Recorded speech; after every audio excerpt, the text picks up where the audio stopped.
Micah 4 and 5, we see here a picture of what it will look like when Israel is restored and Christ reigning and ruling right here on planet Earth on his throne in Jerusalem. The mountain of the Lord, Jerusalem, will be established as the chief of mountains, and peoples will stream to it. Many will come and say, "Come and let us go up to the mountain of the Lord, that he, Christ himself, may teach us about his ways. And he will judge between many peoples. Then they will hammer their swords into plowshares and their spears into pruning hooks. Nation will not lift up sword against nation.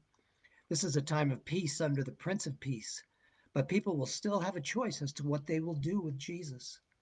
Chapter 5 prophetically tells us 700 years before it happened that this Jesus would be born in Bethlehem. His goings forth are from long ago, from the days of eternity. Jesus comes out of eternity and is born as the God-man, and he will arise and shepherd his flock. This one will be our peace. There is no peace with God apart from Christ. There will be no real peace on this earth until the Prince of Peace comes. God brings judgment in circumstances so Israel will see their need to rely completely on Christ. He does the same for you and me. Revelation chapter 12, a great sign appeared in heaven. When God is speaking symbolically, he tells us he is. A woman clothed with the sun and the moon under her feet, and on her head a crown of 12 stars. Joseph's dream in Genesis 37 spoke of this same symbolism. This is Israel, and she was with child. Jesus came from Israel, the tribe of Judah. Another sign appeared in heaven, a great dragon having 7 heads and 10 horns. His tail swept away a third of the stars of heaven. The dragon stood before the woman that he might devour her child. This is Satan, who convinced a third of the angels to rebel against God with him. He has from the beginning attempted to kill Jesus and destroy Israel. Jesus is to rule all nations with a rod of iron and was caught up to God and to his throne. Jesus is at the right hand of the Father right now. The woman fled into the wilderness. God protects Israel during the last 3.5 years of the Great Tribulation.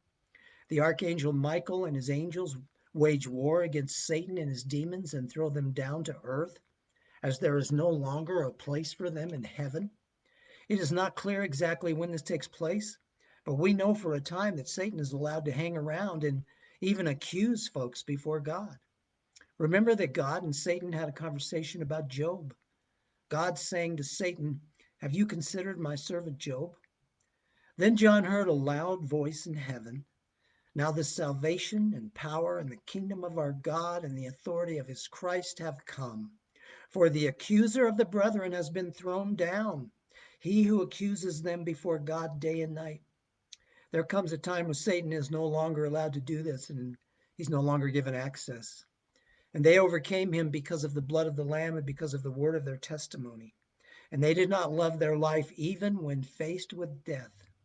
That's how all believers overcome, by the blood of the Lamb.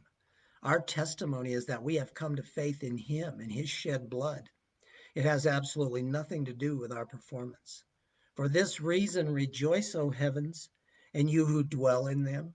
Woe to the earth and the sea, because the devil has come down to you, having great wrath, knowing that he has only a short time.